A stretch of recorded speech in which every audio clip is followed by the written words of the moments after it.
Assalamualaikum, saya Dino Patijalal. Bulan Juli ini, Polri dan segenap bangsa Indonesia merayakan Hari Bayangkara yang ke-78. Kapolri telah menghimbau seluruh jajaran Polri untuk terus berupaya menjaga kepercayaan rakyat. Mengingat berbagai angin deras yang menerpa Polri belakangan ini, dalam video ini saya ingin memberi 3 petuah rakyat untuk polisi. Oke, saya tidak merasa mewakili rakyat Indonesia, tapi saya yakin apa yang saya katakan di sini cukup mewakili nurani dan harapan rakyat terhadap polisi. Petuah pertama, polisi perlu memahami posisi strategis mereka dalam perjalanan NKRI. Polisi yang sekarang adalah yang paling kuat dalam sejarah Indonesia modern. Jauh lebih kuat dari Polri di era-era sebelumnya. Jumlah anggota Polri juga lebih besar dari gabungan TNI Angkatan Darat, Angkatan Laut, dan Angkatan Udara. Polri adalah angkatan polisi yang terbesar di Asia Tenggara, jauh lebih besar dari polisi di Thailand, Malaysia, atau Vietnam. Namun bukan saja yang terbesar, polisi di Indonesia jauh lebih powerful dari polisi di negara-negara ASEAN lainnya. Dan polisi Indonesia juga lebih powerful dari institusi lainnya. TNI, intelijen, kejaksaan, Kementerian Teknis, Bank Indonesia, BUMN, KPK, birokrasi, diplomat, dan lain sebagainya. Mengapa? Karena polisi bertugas menegakkan hukum yang menyentuh seluruh aspek kehidupan bangsa. Polisi menempati posisi strategis sebagai nexus atau titik lintas dari berbagai arus besar kehidupan bangsa kita. Kalau semua polisi profesional dan bersih, maka bukan keamanan saja yang akan membaik, namun juga kesejahteraan akan tumbuh, keadilan akan menguat, demokrasi akan semakin mapan, reformasi akan melaju, kepercayaan publik akan naik, dan NKRI akan semakin kuat.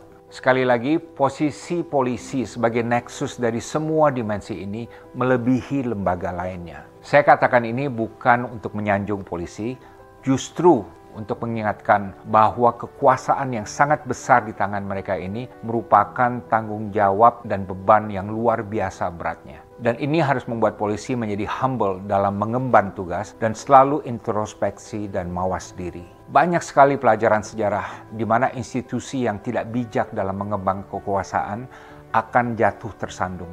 Ini pernah terjadi pada TNI, di mana setelah 30 tahun militer menguasai panggung politik melalui doktrin dui fungsi, dalam krisis 1998, rakyat akhirnya berbalik menentang TNI yang dinilai telah melakukan berbagai ekses kekuasaan, dan akibatnya TNI kemudian keluar dari panggung politik dan alhamdulillah kembali kepada marwah asalnya menjadi tentara profesional yang tunduk pada sipil dan mengambil posisi netral terhadap politik. Ini juga terjadi di Mesir dalam krisis politik tahun 2011 yang menumbangkan rezim Presiden Hosni Mubarak. Di mana pemicunya adalah kelakuan polisi yang sewenang-wenang, yang opresif, yang sangat korup, sehingga polisi menjadi sasaran amarah rakyat Mesir. Alhamdulillah, polisi Mesir sudah banyak berbenah diri sejak itu. Petuah kedua, polisi harus menjadi bagian dari solusi untuk meruntuhkan industri hitam hukum yang sangat kuat cengkramannya dalam negara kita.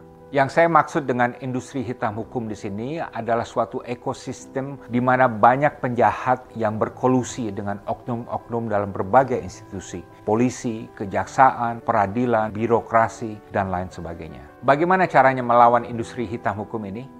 Banyak cara. Hapuskan stigma yang ada di masyarakat bahwa kalau mau berurusan dengan polisi harus siapkan duit. Jangan ada polisi yang menjadikan hukum sebagai komoditi bisnis yang bisa dijual untuk memperkaya diri. Ingat tauladan pengabdian total yang dicontohkan oleh Kapolri Hugeng Iman Santoso. Begitu hukum bisa dibeli, pasti keadilan akan hancur. Karena yang menang adalah mereka yang bisa membayar paling tinggi. Polisi tidak bisa menerima sogokan atau pemberian apapun dari tersangka atau penjahat. Karena kalau ini terbongkar, oknum polisi dan penjahat pasti akan saling melindungi. Ingat, begitu polisi berkolusi dengan penjahat, maka otomatis polisi tersebut akan menjadi penjahat. Dan ini berarti dia bukan lagi polisi, tapi adalah penjahat yang berjubah polisi. Polisi juga harus mengikis habis praktik korupsi satu unit. Di mana walaupun pemimpin atau anggota dalam satu unit diganti-ganti, namun praktek korupsi dan jual beli hukum terus berlangsung karena merupakan hal yang sudah baku dalam unit tersebut sejak lama. Polisi juga harus mengusut semua kasus sampai tuntas. Jangan kalau ada 10 tersangka misalnya yang diproses hanya 8, sementara sisanya yang 2 dibebaskan oleh oknum yang bisa dibeli. Dalam menangani setiap perkara, tidak boleh ada polisi yang bermain di dua kaki, di mana oknum polisi meminta dan menerima uang dari korban dan juga dari tersangka secara bersamaan. Jangan pula ada polisi yang gemar memelihara kasus untuk jangka waktu yang lama, dengan tujuan oknum polisi tersebut dapat menerima pembayaran dari kedua belah pihak selama mungkin. Polisi juga harus netral dan imun dari politik. Polisi harus peka terhadap politik, tapi tidak boleh berpolitik. Tidak boleh ada polisi yang melobi partai politik untuk mendapatkan promosi jabatan, karena ini pasti akan menimbulkan kolusi yang buruk antara keduanya. Polisi juga harus tegas menepis ajakan parpol manapun untuk membantu mereka dalam kontestasi politik. Singkatnya, mengingat kekuasaannya yang sangat besar, polisi harus netral dan steril terhadap politik. Bersihkan juga sistem rekrut polisi agar 100% berdasarkan meritokrasi. Kalau ada orang yang bersedia membayar ratusan juta, bahkan miliaran rupiah untuk diterima masuk Polri, ini bukan saja tidak wajar, namun juga berbahaya. Karena berarti dia masuk untuk semata-mata mencari kekayaan pribadi, dan seumur karirnya di Polri, dia akan bekerja menjual hukum untuk mencari uang, dan bukan untuk menegakkan hukum dan melawan kejahatan. Peran Propam juga harus dijaga dan bahkan selalu ditingkatkan. Propam itu apa? Propam itu adalah polisinya polisi. Terlepas dari krisis yang menimpa Propam 2 tahun lalu, Propam tetap adalah unit yang paling ditakuti polisi dan umumnya berisi polisi yang cemerlang dan berintegritas. Sistem promosi Polri juga perlu diprioritaskan agar kompetensi dan integritas sama-sama menjadi ukuran utama untuk polisi yang cemerlang. Polisi yang kompeten banyak, tapi polisi yang kompeten dan jujur belum sebanyak itu. Polisi yang mempunyai uang puluhan miliar rupiah dalam rekeningnya, padahal gajinya hanya 20 atau 30 juta rupiah per bulan, ini adalah suatu hal yang tidak wajar. Kecuali ia bisa secara kredibel menjelaskan bahwa hartanya tersebut halal dan dari mana datangnya. Polisi juga harus menerapkan kearifan dalam menegakkan hukum. Polisi harus menjauhkan semua mindset yang otoriter. KUHP yang baru akan berlaku tahun 2026 misalnya, mengandung pasal-pasal yang bisa disalahgunakan sehingga bisa menciptakan situasi sosial yang toksik. Sebagai contoh, kasus yang dulu menimpa musisi Ariel mungkin sesuai dengan hukum yang berlaku, namun pemenjaraan Ariel tidak sesuai dengan rasa keadilan. Di sini kita semua perlu hati-hati untuk menghindari terjadinya kemunafikan sistemik, di mana ada banyak orang yang akan terjerat hukum untuk hal-hal yang sebenarnya ranah pribadi yang bukan urusan pemerintah, sementara penegak hukum yang menjerat mereka juga banyak yang melakukan hal yang persis sama dalam kehidupan pribadi mereka. Petuah ketiga di abad ke-21 dan menghadapi berbagai tantangan yang sangat berat ini, polisi perlu memperkuat sense of purpose-nya.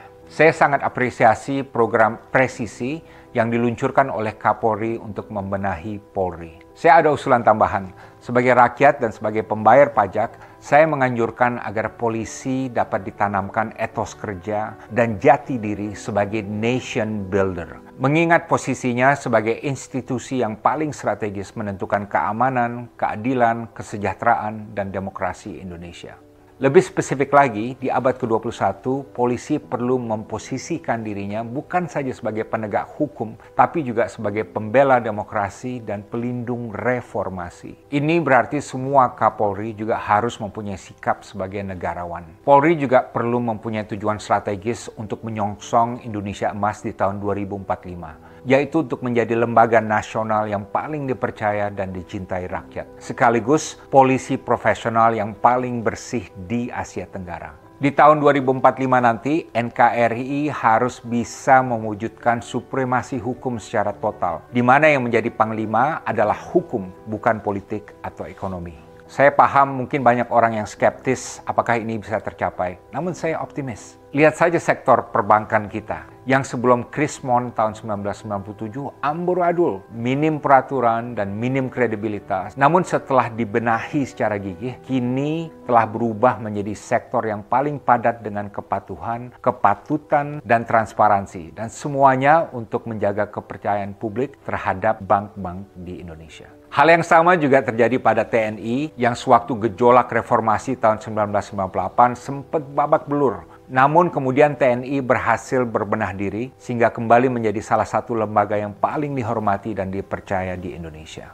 Saya yakin kalau dilaksanakan secara serius, sistematis, dan konsisten, Polri dapat mencapai semua hal ini dalam waktu satu generasi ke depan. Demikian 3 petuah rakyat untuk polisi. 1. Setiap polisi harus memahami posisi strategisnya dalam perjalanan NKRI dan harus melihatnya sebagai tanggung jawab yang berat. 2. Polisi harus menjadi bagian dari solusi untuk meruntuhkan industri hitam hukum yang masih merajalela di negara kita. Dan 3, polisi harus mempunyai etos untuk menjadi nation builder dan berambisi untuk menjadi lembaga yang paling bersih dan paling dipercaya oleh rakyat sewaktu Indonesia Emas 2045 nanti. Kalau Anda setuju, kirimkan pesan ini kepada polisi yang Anda kenal. Kalau Anda polisi dan setuju dengan pesan ini, maka kirimkan kepada rekan-rekan polisi untuk mereka baca dan dengar dan bahas. Dan kalau Anda sebagai polisi ketemu saya di jalan, berikan saya fist bump. Dan boleh juga traktir saya dendeng belado, makanan kesukaan saya. Saya Dino Patijalal, salam Indonesia Emas, salam diplomasi.